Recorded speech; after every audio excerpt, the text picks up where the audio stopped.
Hey, welcome back to our exploration of Vientiane, or you can say Vientiane, however you want to say it. In this part, we're going to have a bit of a wander around town, and we're going to delve deeper into the history and culture of the city, but also share some must-visit places. So consider this your ultimate guide, if you like.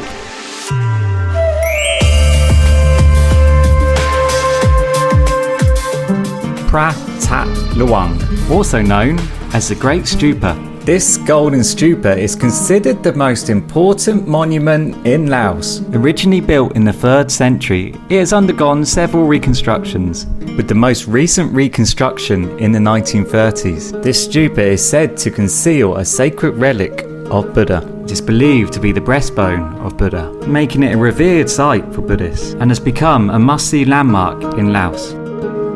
This is a 2nd century temple, and it's been restored in the 1930s.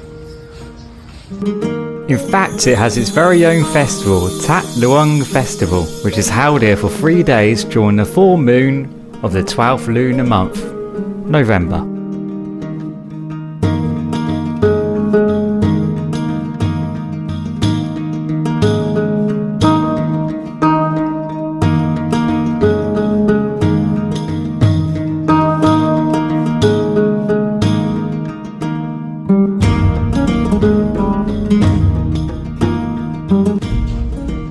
Photos of when they built the place.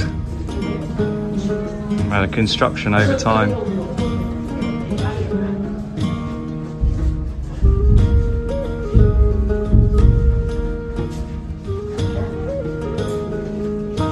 The workers. Oh, they painted the workers.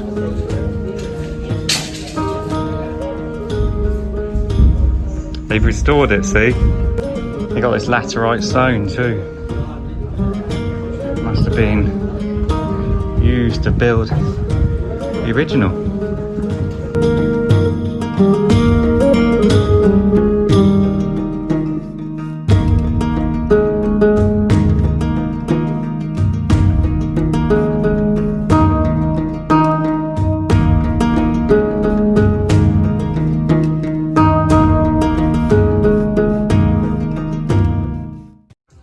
We come here during a different festival, as well as a time of a lot of construction. I think I was just unlucky because I didn't sleep very much anyway.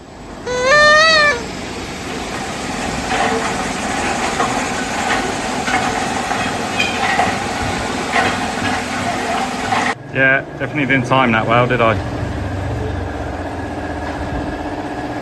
A lot of work though being done, like every building around me. Every time I've watched a YouTuber come here, they've always been really tired and they haven't slept well the night before. And I've just done the same thing, so maybe it's a curse of Vientiane. We'll have to come back to Laos. Maybe to this hotel, but not when there's so much construction going on. They're doing loads of work around here. Renovating everywhere. This is a new hotel opening up next to us. Yeah, somebody, the other guy, he says Supatra. Supatra. I don't know the name of the hotel or something, Supatra. Okay. Yeah, that's quite nice. That's what all the noise is.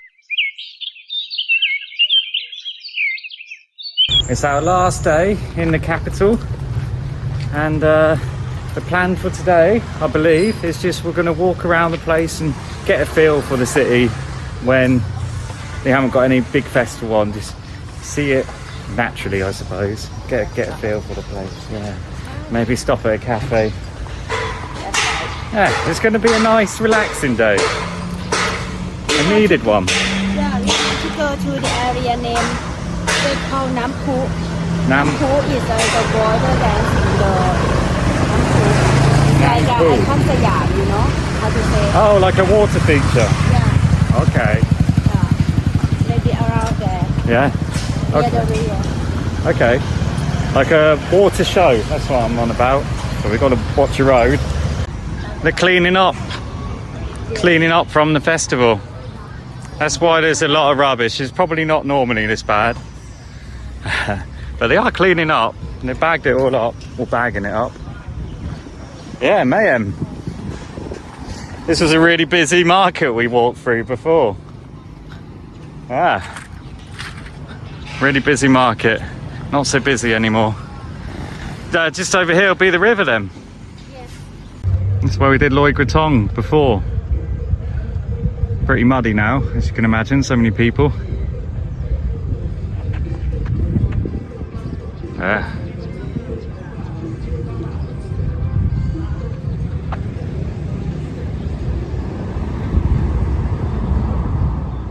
I once said that Vientiane has gone through some major changes over the years, and I'm going to touch on all of it.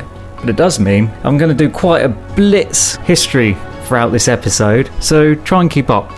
Now, I try and talk about positive things in my videos, but when it comes to Laotian history, it's very difficult. It's hard to choose any country with a darker history than Laos. They really have been through it all. People here are very resilient, so let me take you back to where I left off.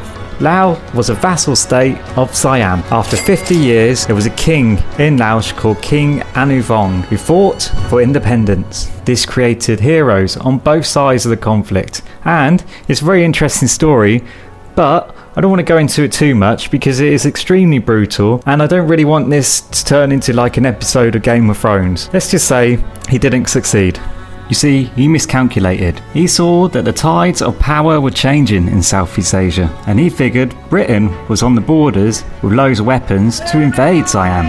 But actually, Britain was there to sell an influx of weapons from the Napoleonic Wars to Siam. So not only were Siam not being invaded, they were also getting themselves some really modern weaponry. So things weren't looking very good for Vientiane, to say the least. But you know, King Anouvong wasn't actually wrong in many ways. Just 30 years after this event, the balance of power was changing rapidly in Southeast Asia, with the dominance of European powers. I just have to point out quickly that Laos and Siam, now Thailand, are the best of friends. The past is the past. It's just an interest in it. Just like back then, Britain were not very good friends with France and the US, and now we're the best of friends. Times move on. This is an old conflict that's well and truly over now. What a contrast. Maybe it'll go all mentally busy again. Look at the park. You got a pirate ship. And slides. And swings. Imagine how your nephews would love that, archery. The pirate ship. Even I want to have a go. We had a bar on the river over here.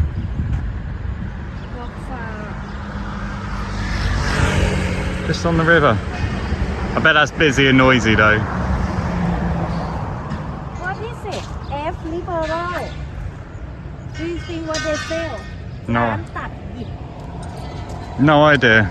ตัดหยิบแค่คัดเหรอ Oh. ตัดหยิบ Oh. I don't know what is it. There's loads of restaurants and that down here. People are working very hard. Cleaning up.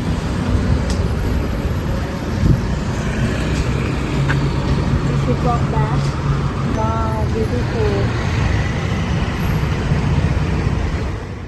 Things looked very bleak in Laos. That was, of course, until the French turned up. Bonjour. In the 1860s, French explorers, including Ernest Duart de la Gourie and Frances Garnier. I'm so sorry about that. I probably said that wrong too. They found the ruins of Vientiane that was largely overgrown by vegetation. You definitely see the French architecture all over Vientiane, and it's beautiful. If you saw my previous episode, you might have seen me commenting on how the restaurants look very French. And there's plenty of European food in general as you go around Vientiane. European food, Laotian food, you really get food from everywhere. Actually, it's a very good place to come for food.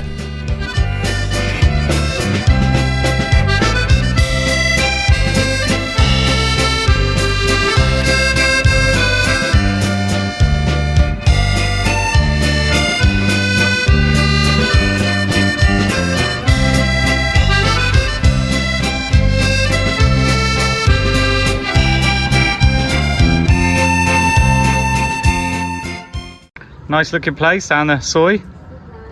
Yeah. Ah. And I'm hoping they do baguette. I'm really feeling like a baguette. I've been told to try the baguettes in Laos. Should try. They do egg benedicts. Oh, you can scan it to see what they got on the menu. Don't know if you scanned at home, you can do on the TV, but wow, the menu looks really nice. And there's a nice hotel just opposite. Yeah, good little find.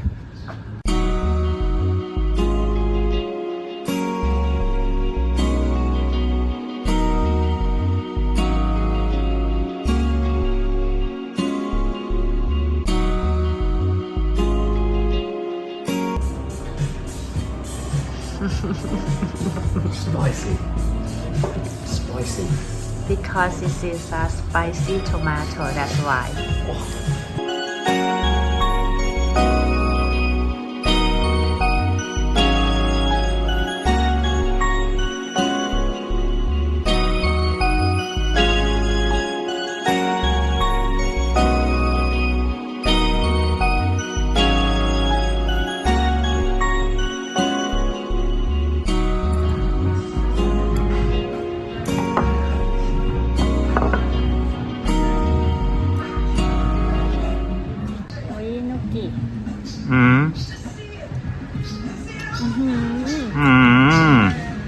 Delicious. Want to try the other one?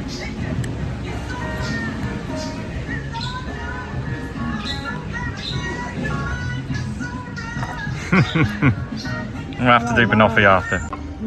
Remember when you first tried blue cheese and you're like, don't like it? Yeah, And now you've grown a taste to it. very nice. This And now you love it. It is something you've got to get used to, I think.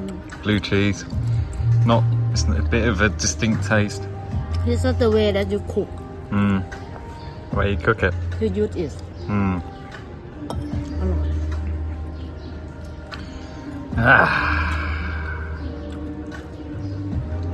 Yum yum. What's the rating on the banoffee pie? Look at that.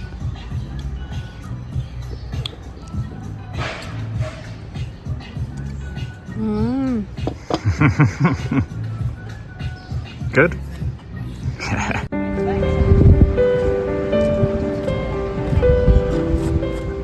The French went to Siam and pretty much said, we're just going to take Laos off you now. There was resistance, but not enough. France come out on top. France worried about Siamese loyalists in Laos. So to counter this, they really encouraged Laotian nationality, a sense of pride in your nation. They rebuilt the temples and educated people with French language while the Laotian flag waves. Ta-da!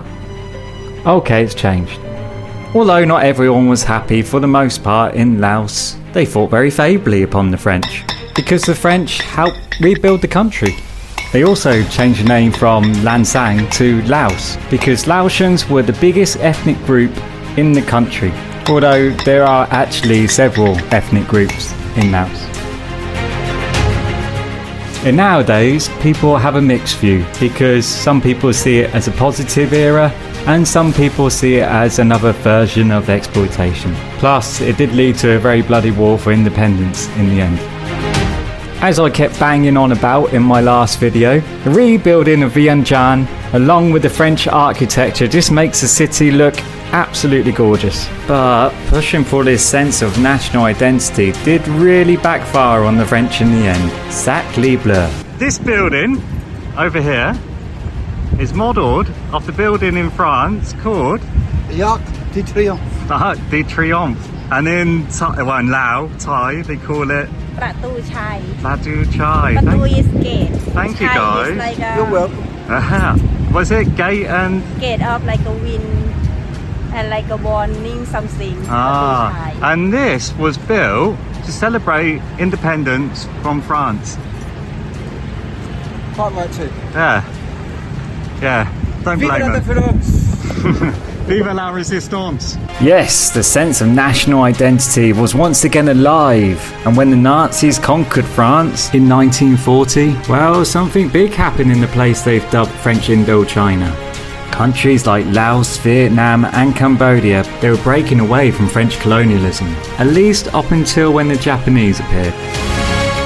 Once France had been liberated from the Nazis, they did try and recover what they once had in Southeast Asia, but by that point, the damage had been done. The Geneva Conference of 1954 ended the French Indochina War, leading to the withdrawal of French forces from Indochina.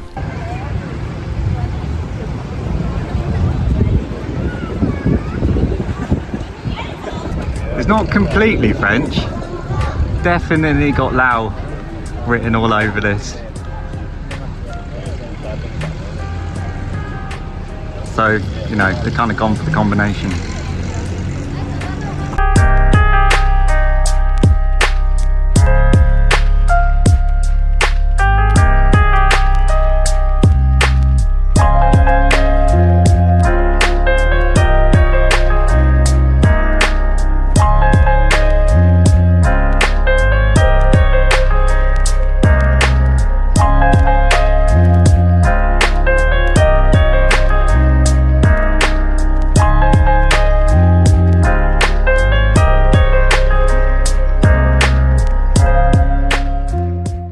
They got the Thai flag flying too, because the Prime Minister was here this morning, Thai Prime Minister, so he made a visit.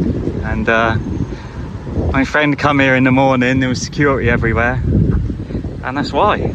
There's a lot of these flags actually, isn't there? And there's a lot of the old Soviet flags flying around. It looks like that. Laos was recognised as an independent country, but was left politically unstable with a divided government. Right, I've decided after much deliberation that 20th century Laos and the recent visit by President Obama, plus us wandering around the capital more, should be made separate. So if it's not out already, the next episode, it'll be out very shortly. Of course, if you want to watch videos early, you can do so by signing up to the website. You can use this QR code to have a little shortcut there. So see you soon.